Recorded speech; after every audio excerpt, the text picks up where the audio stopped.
You wake up, and the first thought hits. What's the point? You go through the motions. Work, eat, sleep, repeat.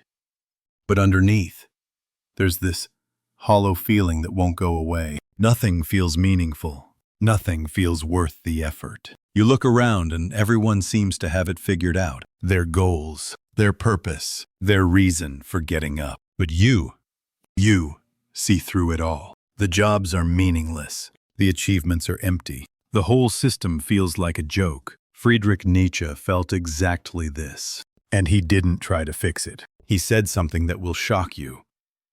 You're right. Life has no inherent meaning. God is dead. The universe doesn't care. But then he said something even more shocking. This meaninglessness isn't your curse. It's your ultimate freedom. Once you understand what Nietzsche really meant, you'll realize your emptiness is actually your superpower. Let me explain why nothing mattering is the best news you'll ever hear. Nietzsche made a terrifying observation in the 1880s. He said, "God is dead, and we have killed him." He wasn't celebrating. He was warning us. For thousands of years, religion gave humanity ready-made meaning. Your purpose was to serve God. Your suffering had cosmic significance. Your morality was divinely ordained. Everything made sense. But modernity killed that story. Science explained the universe without God. Democracy replaced divine kings. Psychology replaced the soul. And now we're all walking around with what Nietzsche called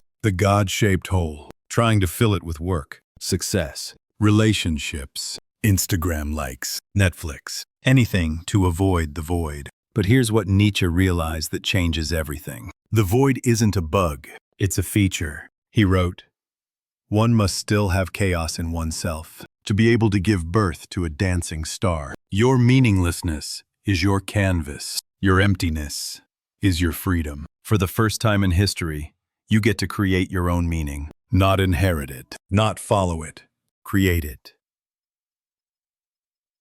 Nietzsche called this becoming the Übermensch, the overman, not Superman flying around, the human who overcomes humanity itself, who stops looking up for meaning and starts creating it. Modern psychology has validated this completely. Dr. Roy Baumeister's research on meaning shows something fascinating. People who believe in predetermined meaning are actually less happy. They're constantly anxious about fulfilling their cosmic purpose. But people who create their own meaning, they thrive because they can adjust it, evolve it, own it completely. Nietzsche identified 3 stages everyone goes through. First, the camel. You carry everyone else's meaning, society's expectations, parents' dreams, religious commands. You're a beast of burden, carrying "thou shalt" on your back. Most people stay camels their entire lives. Second, the lion. You realize the burden is crushing you. You roar, "No!" You reject everything, rebel against everything. This is where you are now, seeing through the meaninglessness. But the lion can only destroy. It can't create. Third, the child. Not childish, childlike. The child doesn't ask, "What should I do?" The child just plays, creates, for the joy of creating, lives for the experience of living. The child says, "I will," instead of "I should." This is where meaning comes from, not from above, from within. But here's the part about Nietzsche everyone gets wrong. He wasn't promoting nihilism. He was warning against it. He said nihilism is what happens when you realize life has no inherent meaning. And you stop there. You get stuck in the lion phase, rejecting everything but creating nothing. That's not wisdom. That's giving up halfway through the transformation. Nietzsche's solution was radical.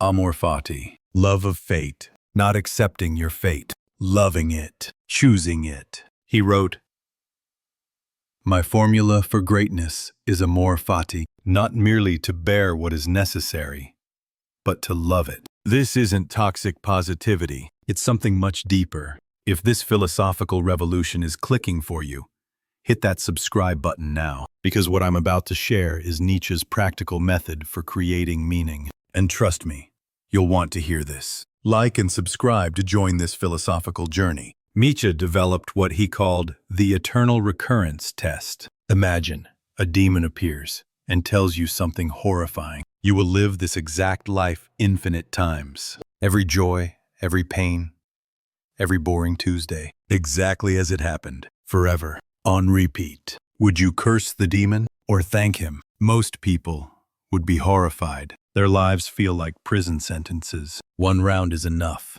Infinite rounds would be hell. But here's the test.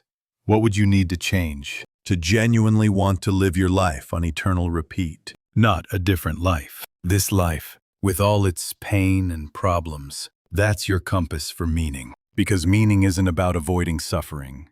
It's about suffering for something worth the pain. Nietzsche's practical framework has 4 parts. First, the creative imperative. Stop consuming meaning. Start creating it. Write, build, paint, code, cook, garden, anything. The act of creation is the antidote to meaninglessness. Not because the creation matters, because the creating matters. You're literally willing meaning into existence. Second, the strength through struggle principle. Nietzsche wrote, "What doesn't kill you makes you stronger." Yes, he actually wrote that, but we've misunderstood it. He wasn't saying suffering is good. He was saying suffering is inevitable, so you might as well use it as fuel for becoming who you are. Your struggles aren't obstacles to meaning. They're the raw material. Third, the authentic expression mandate. Stop trying to be good. Start trying to be real. Nietzsche despised what he called slave morality, being nice, humble, and selfless because you're too weak to be otherwise. Instead, he promoted master morality, creating your own values based on your own strength. Not what would others approve of, but what would I respect? Fourth, the dancing with chaos practice. Order doesn't create meaning. Creative chaos does. Stop trying to control everything. Start dancing with uncertainty. The universe is chaos. You are chaos. Trying to impose perfect order is fighting your nature. Let me tell you about Sarah, who discovered Nietzsche during an existential crisis. Successful lawyer. Perfect apartment. Achievement after achievement. But she felt dead inside. Everything felt pointless. She read Thus Spoke Zarathustra and had a breakdown. Then, a breakthrough. She realized she'd been a camel her whole life, carrying her parents' dream of success. She became the lion, quit her job, shocked everyone.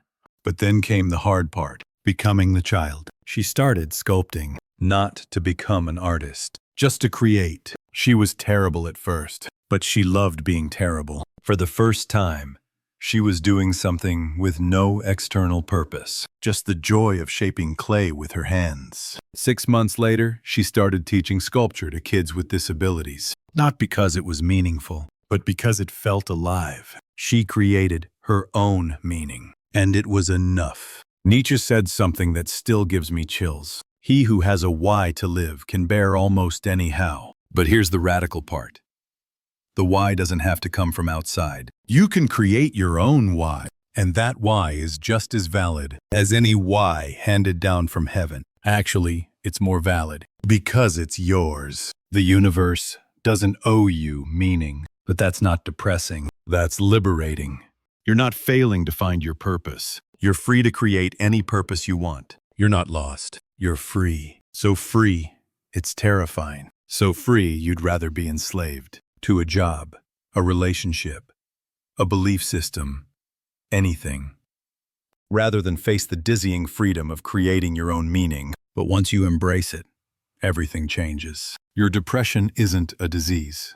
It's your soul rejecting false meaning. Your anxiety isn't weakness. It's your strength seeking expression. Your emptiness isn't broken. It's space waiting to be filled with whatever you choose to create. Here's your assignment from Nietzsche. Ask yourself, if I had to live this day on repeat forever, what one thing would I change? Not your whole life, just today. One thing, then change it. Not tomorrow, today. Because meaning isn't found. It's forged in the fire of your choices, the hammer of your will, the anvil of your suffering. Nietzsche's final message was this: become who you are, not who you should be, not who they want you to be, who you are. The unique force of nature, that is you, with all your chaos, contradictions, and creative potential. Stop asking, what's the meaning of life? Start asking, what meaning will I create today? The answer won't come from above. It will rise from within, like a dancing star born from your chaos. Nothing matters, and that's exactly why everything you choose matters. The universe is silent, so you get to speak. Make it count, not for them, for you, because you're the only meaning maker in your universe. And that's the most powerful thing you could possibly be.